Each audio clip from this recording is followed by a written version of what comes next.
Starts now.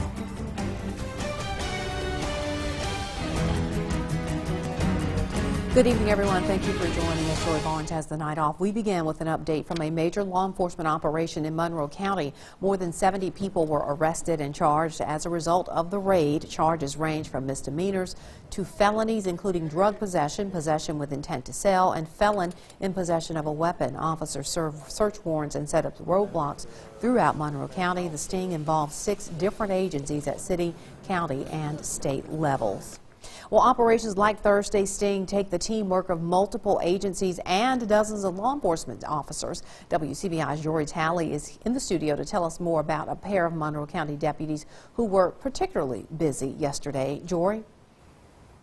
Andrea, K-9 Deputy Gunner and his handler, Master Sergeant Andy Lockhart, have been partners for almost 3 years, and last night's bust was one of the many they've helped work. A $15,000 donation from a citizen made it possible for K-9 Deputy Gunner to join the Monroe County Sheriff's Department. He actually come from Budapest, Hungary. He was imported to us. Took him 3 days to fly to us with passports. He's got tattoos in his ears for identification. We picked him up at the Memphis airport, and he's been with me. He was a year old, and he's been with me ever since. He loves you so much. Gunner is a dual-purpose dog. He specializes in all major narcotics, will track and bite and hold on command. Sheriff Cecil Cantrell says the 4-leg agent brings a whole new dimension to the department. If it's there, this dog's going to find it. And you would not believe how many drug busts we've made with this dog. I'd hate to think that we'd have to do without one now, because we see the facts and figures that comes from this dog and what it's brought to our department. Cantrell says Gunner pays for himself. All of the seized items he finds helps pay for his vet bills and food. We keep up with stats and all our numbers. Just last year, his first year of service, $194,800 in property, drugs, and money seized. The sheriff believes the furry deputy has brought in at least $250,000 so far in his second year. This week alone, 6 cars have been seized because of Gunner, along with drugs ranging from crack cocaine to meth. Everyone has the right to refuse consent to search. That's where this tool, the K-9, comes in. Once they say, no, you cannot search my car or whatever, the K-9 comes in. The K-9, I run the K-9 around the car. He hits by scratching. There it is. There it is.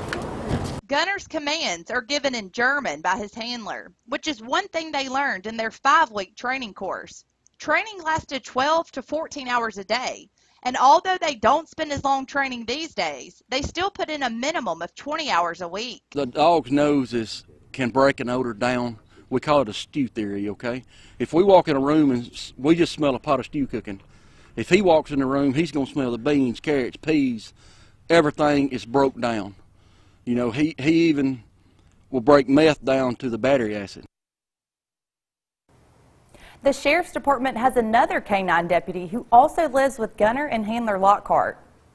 Deputy Gunner has been so effective that Amory police are working on recruiting their own K-9. It's a long, expensive process, but a citizen has already donated $5,000 to help the department with the purchase. The department must also make sure its liability insurance will cover the addition. Then comes picking a K-9 provider, breed, and handler. When they get the patrol dog, the process is still not finished. There's a handling process, then there's where they actually get some training with the dog. They come back, there's a bonding process with the officer and the dog, where they're actually not working patrol at that time, but it's more of a bonding training between the handler and the dog. This will be the 4th K-9 officer for the department. Residents can donate funds to the Amory Police Department Special Revenue Narcotic Fund. Andrea? All right, Jory Talley in our studio with that story. It has been 9 years since 4-month-old Kylie Clark died from abusive head trauma. Today, Senior Circuit Court Judge Thomas Gardner III sentenced her father, Joshua Eric Clark, to the maximum term in prison. An Itawamba County jury convicted Clark of second-degree murder in August. Clark pled guilty to capital murder back in 2010. That plea, though, was vacated after a motion from Clark for post-conviction relief. The cause of death was originally listed as shaken baby syndrome. District Attorney John Weddle says experts now agree the more appropriate term is abusive head trauma. Clark will serve 40 years in prison. An Iuka attorney is facing charges today after allegedly setting fire to her home and car. Tacey Clark faces 1 count of arson of a dwelling, arson of a building, and in an unrelated case, DUI maiming. In April of 2015, a fire broke out at Clark's office building and at her home in the Mill Creek area of Tishomingo County. During the time of the arson investigations, Clark was rather involved in a car accident. Investigators say in that Clark caused severe injuries to the driver of a motorcycle. A special grand jury indicted Clark yesterday. She's out of jail on a $20,000 bond. She will be arraigned on March the 9th. A jury finds Keenan Montgomery guilty of robbing 2 Columbus hotels. That verdict came back just after noon today. Montgomery is sentenced to 25 years with 5 years suspended, 20 to serve, and 5 years post-release in each count to run consecutively. He was arrested in July of 2014. In June of that year, the Ramada Inn and Fairfield Inn were both robbed. 7 North Mississippi residents accused of raiding an Indian mound on federal property face a court hearing on Monday. Boonville residents Samuel Howell, Matthew Arnold, Tyler Wildman, Chris Holly, and Melinda Chafin are named in the multi-count federal indictment. Jackie and Sandra Arnold of Iuka are also targeted in the federal case, which accuses them of taking Indian artifacts from the Dosky Mound in Tishomingo County. The mound is on Army Corps of Engineer land near the Tenn-Tom Waterway. The indictment says the 7 took the items between November and December of 2014. The family of a man missing for more than 4 days tells WCBI they are now in contact with him. In an update to the story we brought you last night, 30-year-old Corey Woods is safe. He's in Pennsylvania and has spoken by phone to family members. Woods disappeared from his Macon home Monday afternoon. His sister and cousin say Woods lives a very structured life and rarely steps outside his routine. Pennsylvania state troopers helped locate Woods' cell phone and his vehicle. Time now for a first look at our forecast. We'll turn things over to meteorologist Griffin Hardy for that. Griffin? Well, Andrea, we've got a nice and easy end to the work week. We're at 53 degrees right now in Tupelo. The dew point is down in the low 20s. The air is quite dry outside. We're going to remain mostly clear for your Friday evening in the upper 40s by 7 p.m. We're going to cool down pretty quickly down into the upper 30s by 11. And for tomorrow, we got another nice and sunny day ahead. Highs in the low to mid 60s, mostly sunny skies. I'll look at your 7-day forecast and show you when the rain gets here next week, coming up in just a few minutes. Andrea? All right, Griffin, thanks a lot. A group of Mississippi State students appealed to University President Dr. Mark Keenum to listen to their cause. They're members of the Coalition of Bulldog Fair Wage. They gathered outside Lee Hall today and presented Keenum's office with a collection of student handprints showing support for workers' rights. They'd like the university to only sell merchandise from companies that treat and pay their workers fairly. Just open people's minds about where their clothes come from, because we're just starting with collegiate apparel since we are students, and so we'd love for it to just start off with sourcing more from places that treat their workers fairly and pay them a dignified wage. The students say they would like MSU to join the Worker Rights Consortium, an organization that supports workers' rights. A recent report in the Wall Street Journal says volunteer firefighter numbers are at a more than 30-year low. WCBI's Victoria Bailey made a trip to a local fire department, volunteer fire department that is, to find out how local stations stack up against those national numbers. She joins us in the studio with that story. Victoria? Yeah, Andrea, volunteer firefighters can be the difference between life and death for many rural areas. But the lack of manpower, volunteers tell me, is getting harder to do the job.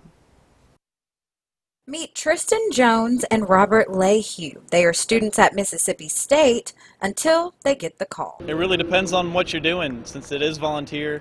You know, you don't always have to go, but a lot of us try to go as often as we can. Some of us are in class, some of us are at work, and it's hard to leave. Kurt Rosenhan is Oktibbeha Fire Coordinator, and he says this shortage may be a national issue, but it's definitely hitting home. We need more people all the time. In fact, we have just been assessed, I guess, by the Mississippi State Fire Rating Bureau, which sets standards for fire departments and ultimately insurance rates. And that's one thing we had a little problem with, was the number of people that show up. We got a job for everybody. The volunteers say it's a rewarding job, but it can have its rough patches too. The physical strain, which it's never gotten to a point where I couldn't handle it, but you know, sometimes I come home pretty tired. We have to get up at 2 a.m., 3 a.m. all the time, and then have to be able to work the next day or go to class the next day. Volunteer firefighters are on call 24/7 and face all of the same challenges of a full-time paid firefighter. But the volunteers say it's their duty to help their community. I like to volunteer because I always think it's important to help others above yourself. That's how I was always raised. I was in the Boy Scouts and they always pushed that.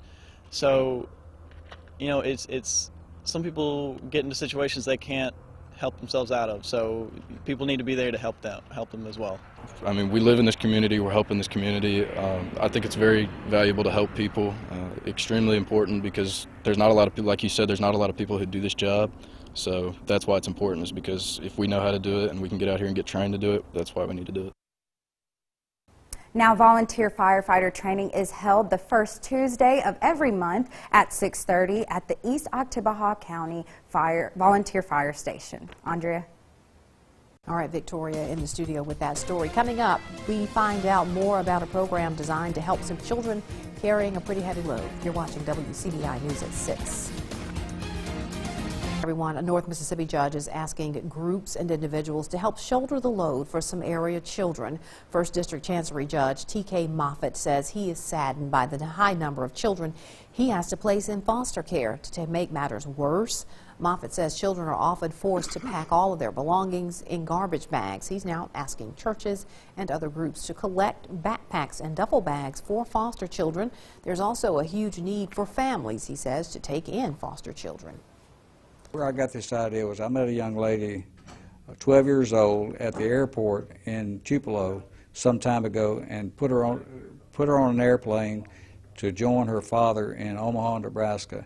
She showed up at the airport with her possessions in a garbage bag.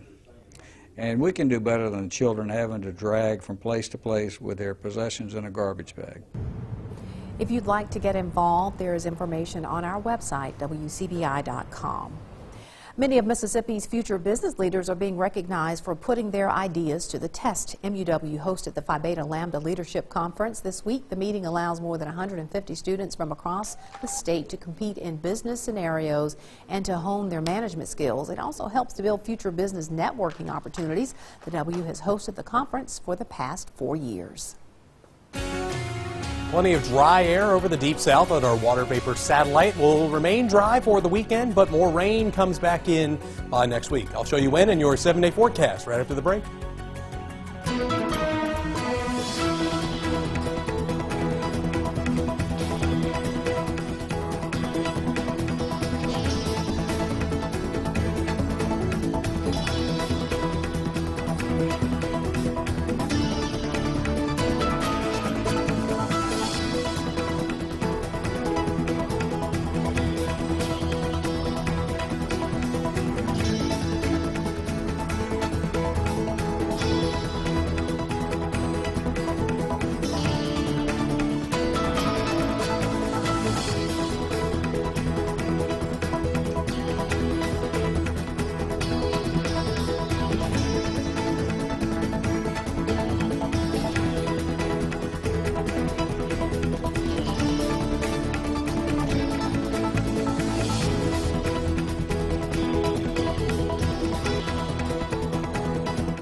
Weather forecast with meteorologist Griffin Hardy. Great to see you this Friday evening. The sun is setting on what was a gorgeous day outside across the Golden Triangle region. We are at 55 degrees here in Columbus. The dew point is down at 29 degrees. The air is pretty dry. It's sitting in place in that high pressure center that is positioned right over top of us after that cold front sweep through. The winds were a bit of a factor earlier today. It was a bit breezy at times, maybe 15 to 20 miles per hour out of the north. It's since settled down. It'll continue to settle down through the rest of the night. Winds remaining mostly calm. Overnight lows, though, are going to be rather cold for early March, in the low 30s, close to and hovering around the freezing mark across the region. 30 in Tupelo, 30 in Columbus, 32 your overnight low in Starkville. So as far as the forecast goes, got another sunny day ahead for tomorrow, mild and mostly sunny, but more cloud cover begins to work its way in from the south on Sunday, and then rain is mainly going to be coming in on Tuesday, although we could see a few isolated showers by Monday afternoon. So here's the latest Futurecast model. The high pressure center is positioned right here over the Ohio River Valley, and even though it's that far away, we're still keeping our weather pattern nice and steady for tomorrow. Mostly sunny for tomorrow, temperatures in the mid-60s, a lot like what we saw today. And then Sunday afternoon, more cloud cover begins to work in when you have that southerly flow from the Gulf of Mexico, and then could see maybe an isolated shower or maybe a drizzle or two for Sunday evening, and then more rain chances come in mainly in our western counties for Monday afternoon and evening. And then the next main rainmaker comes along this cold front. We're looking at more scattered showers and maybe a few thunderstorms for Tuesday morning and afternoon. And recapping for tonight, though, we're going to be seeing cold temperatures and possibly some frost in isolated areas, but still not quite into spring just yet, with overnight lows hovering right around freezing. Mostly clear skies for tonight. And for tomorrow, it's going to be starting off the day cold, mostly sunny skies throughout the day, though. And because we're so dry, we're going to heat up pretty quickly to temperatures in the mid-60s by mid-afternoon. So in the 7-day forecast, again, sunshine for tomorrow, mostly cloudy for Sunday and Monday. Rain chances gradually going up as we start off the work week. Best rain chance on Tuesday with that cold front, and then sunshine returns by Wednesday and Thursday. Andrea? All right, the battle in the capital continues in high school hoops. Oxford, Ingomar, and East Webster in action. We'll have highlights coming up next in sports. WCBI Sports with Tom Ebel is brought to you by your local Ford dealers. Go further. WCBI sports coverage of Mississippi High School State Championships is brought to you by OCH Regional Medical Center. Advanced medicine, compassionate care. Day 3 in Jackson, and teams from our area battling to make it to the Final Four of the MHSAA basketball playoffs. We start with early action. Ingomar girls back in Jackson, starting their repeat run in the quarterfinals, taking on Puckett. Attacking the zone early, it's Lauren Thompson. She's going to get to the hoop with the floater. Falcons led by 4 after 1. Second quarter we go, more great passing from the Lady Falcons. Look at this, looking like the San Antonio Spurs with the ball movement.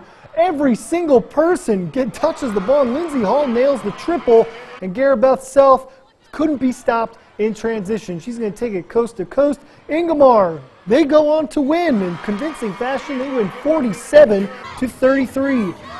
Over to 2A girls, we stay in 2A. East Webster taking on a tough Bay Springs team. Lady Wolverines trailed in the third, but here comes the rally. Isha Patterson with the triple, cuts into the Bay Springs lead. Later on, Jenna Pate's pass shot might be blocked, who knows, doesn't matter. Adriana Bell with the rebound, +1 basket. Lady Wolverines down by 4 heading into the fourth.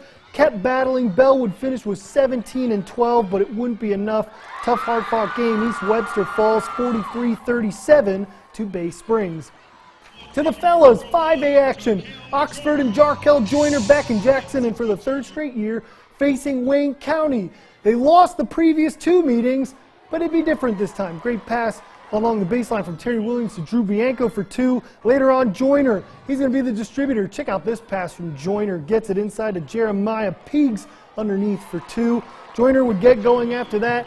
He would finish with 28 points. No matter what you do, Wayne County, you were going to stop Jarkel Joyner. Check out this stop-pop jumper for Joyner here for 2. Oxford, they go on to win 58-48. They beat Wayne County, and here's our sports director, Robbie Donahoe, with a full recap in Jackson.